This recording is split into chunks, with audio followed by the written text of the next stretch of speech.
Guys, let me ask you a question. What is better than a chocolate chunk cookie? Pretty much nothing, right? Today's recipe, it's a variation on a chocolate chunk cookie that uses farro flour instead of regular flour, so it's better for you, but just as delicious. In this bowl, I have 3 cups of farro flour, and to that I'm adding 1 1/4 teaspoons of baking powder and 1/4 teaspoon of baking soda. A teaspoon, of course, salt. If you're using fine salt, please make sure you use a 1/2 teaspoon. Whisk that together.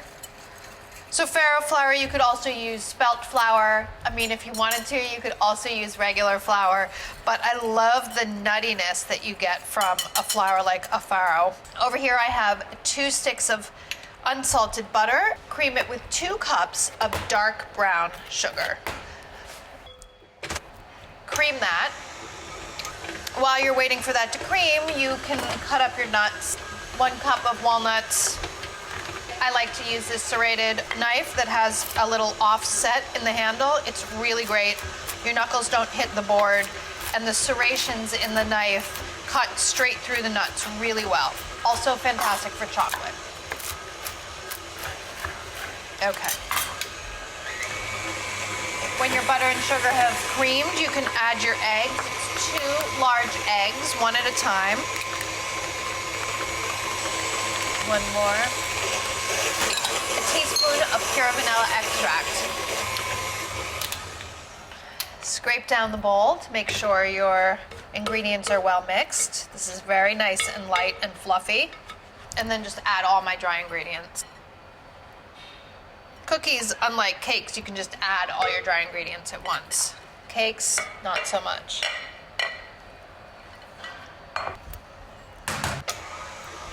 Beat to combine, starting off slow and then getting a little faster. And then you can add your chocolate. This is 1 1/2 cups of coarsely chopped bittersweet chocolate, or semi-sweet actually. I like a semi-sweet, but you can use bittersweet. 1 cup of chopped dates. You can also use raisins, golden raisins, pieces of apricot, cranberries, cherries, whatever you want.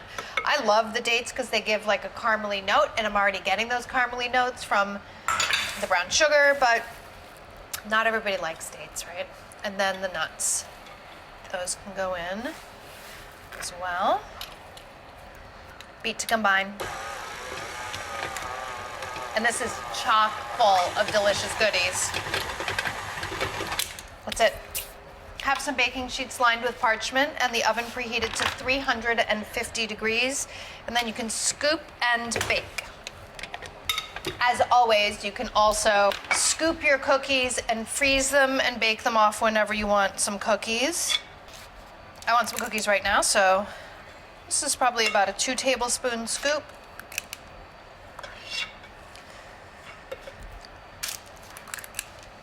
These are a pretty decent sized cookie. If you want minis, you can do 1 tablespoon, but these are 2. And they'll take about 15 minutes to bake at 350 degrees. So then they come out of the oven and you have to let them cool. This is my favorite one because I can see that it has the most chocolate chunks in it. So that's the one that I'm gonna eat. It's so hot in here, guys, that these are completely cool, but the chocolate is still melted.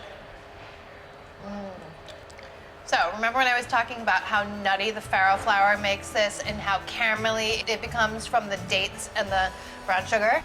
I wasn't kidding. It really is. It's a caramelly, nutty, chocolatey, heavenly cookie.